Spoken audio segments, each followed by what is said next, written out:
noticed a guy crawling, bear crawling up the roof. You can see the guy there. Identifying 20-year-old Thomas Matthew Crooks as a suspected shooter in the rally attack. Here's what we know about Thomas Matthew Crooks, the 20-year-old suspect who attempted to assassinate former President Donald Trump. After Crooks fired multiple shots from an AR-style rifle, a Secret Service sniper shot and killed him. On July 13th, a shocking incident occurred at a Trump rally in Pennsylvania when 20-year-old Thomas Matthew Crooks allegedly attempted to assassinate the former president. Armed with a rifle and explosives, Crooks fired shots, tragically killing one person and injuring two others. We are seeing the father of a Trump shooter snapping back at the media. This was a video that was located just yesterday by Fox News Digital. For the first time, Thomas Matthew Crooks' father was spotted in public. Recently, his family appeared in court to apologize and share their ruin, revealing the struggles they faced with Crooks' mental health leading up to the event. This heartbreaking situation raises questions about security and the warning signs missed before the attack. But what exactly happened? Let's get into the background of the case. In a rally, Trump was criticizing his Democratic rivals and reiterated false claims about the 2020 election being rigged. He discussed border security at the time the attack happened. Trump's campaign said, "I knew immediately that something was wrong and that I heard a whizzing sound, shots, and immediately felt the bullet ripping through the skin." Much bleeding took place, he wrote on his social media site. Within seconds, chaos. He's going down!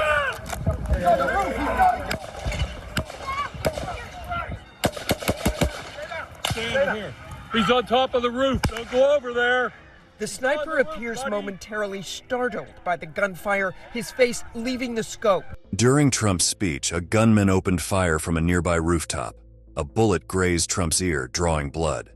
Secret Service agents quickly moved Trump to safety. In the chaos, one spectator named Corey Compore died while protecting his family. Two others were wounded but survived. But who shooted Trump and why?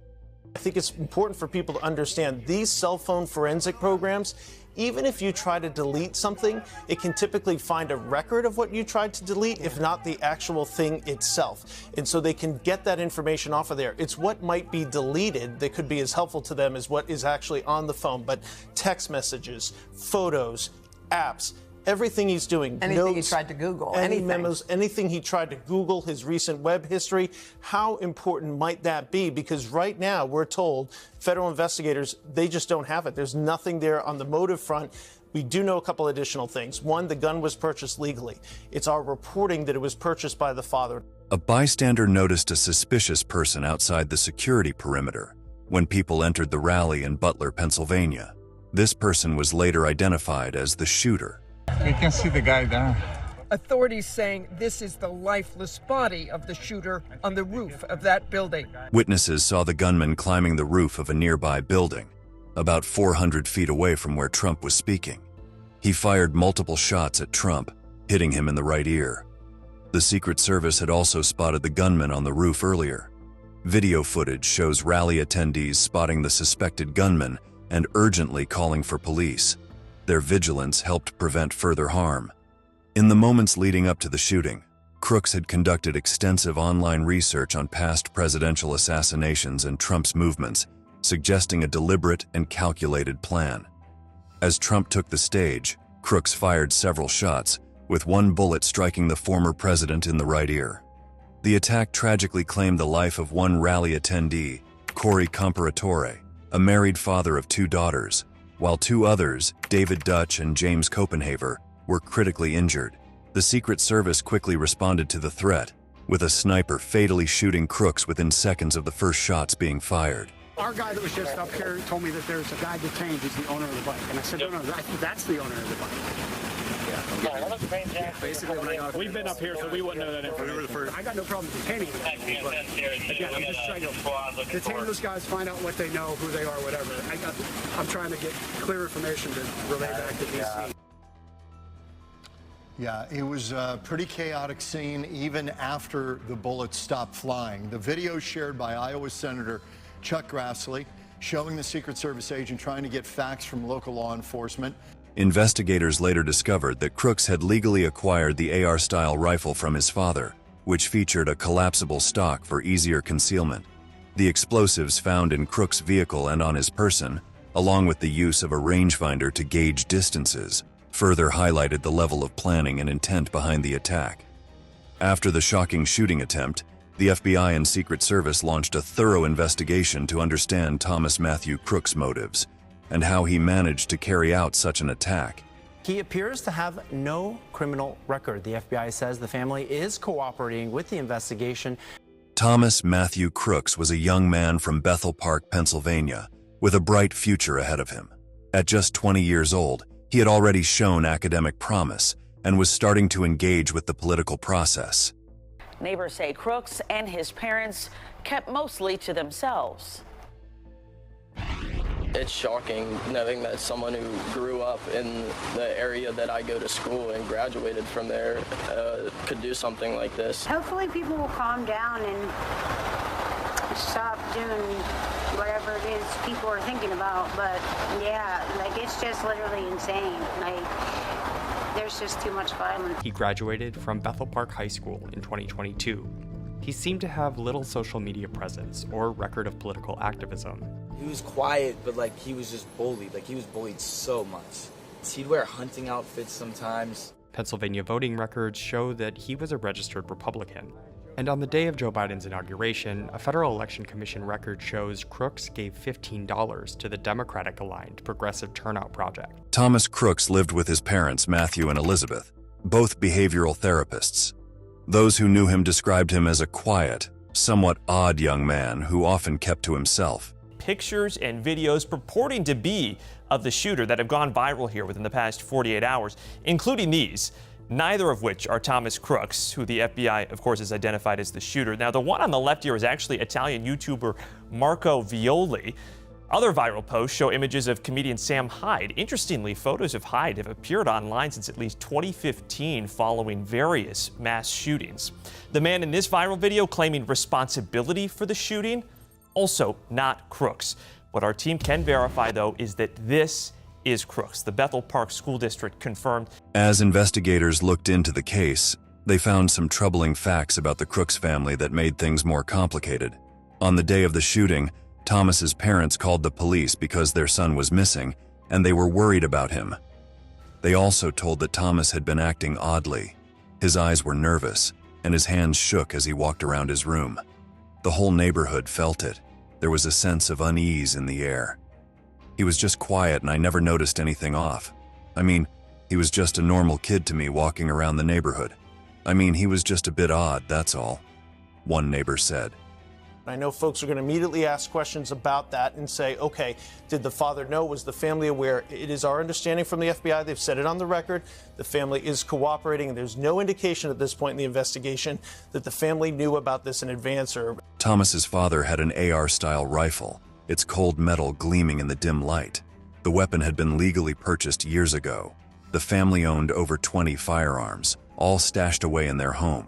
It was a collection that raised eyebrows and set alarm bells ringing. Federal sources tell us the shooter's family knew their son was missing and even called police hours before Saturday's rally. It's unclear what his parents told police or if they realized their AR-style rifle was missing at the time. Federal sources tell us several warnings came in before the shooting happened. In fact, video shows one of them. You can hear rally goers trying to warn police over and over again, telling police a suspicious man was on top of the roof. Thomas and his father were both members of the local shooting club, spending weekends at the range. But this wasn't target practice anymore. It was real life, and the stakes were deadly. The most shocking thing was hidden in Thomas's car and tucked away in the attic: explosives. How had this arsenal gone unnoticed? How had the signs been missed? At first, Crooks' family declined to speak to the media following the news that their son had been the shooter behind the assassination attempt. "Why would your son want to kill the president?" reporters shouted. "Back off, no comment, no comment," his family responded. However, 53-year-old Matthew Crooks, who worked as a licensed behavioral therapist specializing in rehabilitation, eventually opened up and said he was still trying to figure out what the hell is going on. He also mentioned that he would wait until he talked to law enforcement before speaking about his son.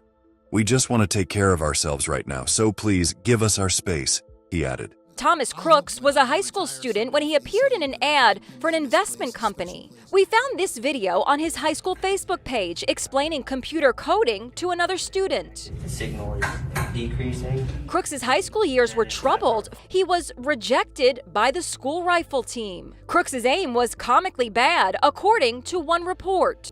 Despite the fact that Crooks' parents seem to have no idea what their son had planned, many are left wondering how any of the signs he showed leading up to the incident weren't detected by his parents. First, his internet search history in the months and days leading to the attack was quite bizarre.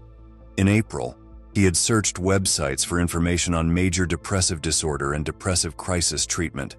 On the day of the shooting, investigators found an image of the arrest photo of Ethan Crumbley on his primary cell phone, along with information about Crumbley and his parents, who were both found guilty of involuntary manslaughter, the first time parents of a school shooter had been prosecuted. 3 days after the Trump campaign announced the rally in Butler, Western Pennsylvania, Crooks also made numerous searches online for well-known political figures, like the FBI Director Christopher Wray, Princess Catherine of Wales, and Attorney General Merrick Garland. That was not all. He also searched for the date and location of the Democratic National Convention, which takes place in August in Chicago, and for the location of the Trump rally.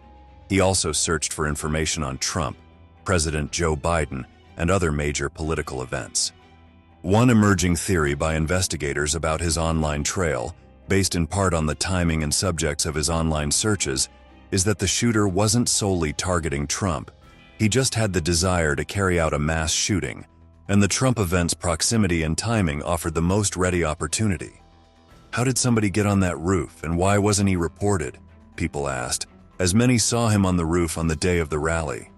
Crooks made several internet searches, including for photos of the location of Trump's speech in a local gun store, not far from his home where he purchased bullets that day. Some sources also alleged that Crooks had left a message on the gaming platform Steam, in which he said, "July 13th will be my premiere. Watch as it unfolds." However, that was eventually discovered to be a hoax. Those who knew Thomas Crooks in high school described him as a loner who was always isolated. Again, another red flag that's hard to miss. And with parents who were behavioral therapists, they should have known something was amiss.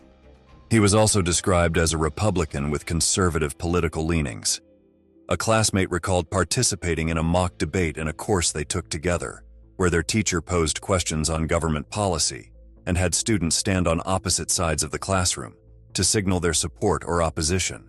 According to him, the majority of the class was on the liberal side, but Thomas always stood his ground on the conservative side, which made it very bizarre how and why he would carry out an assassination attempt on the conservative candidate. Marcy Grimm, the administrator of Bethel Park Skilled Nursing and Rehabilitation Center, confirmed that Thomas Matthew Crooks, the man identified as the shooter at the Donald Trump rally, was a dietary aide at the facility.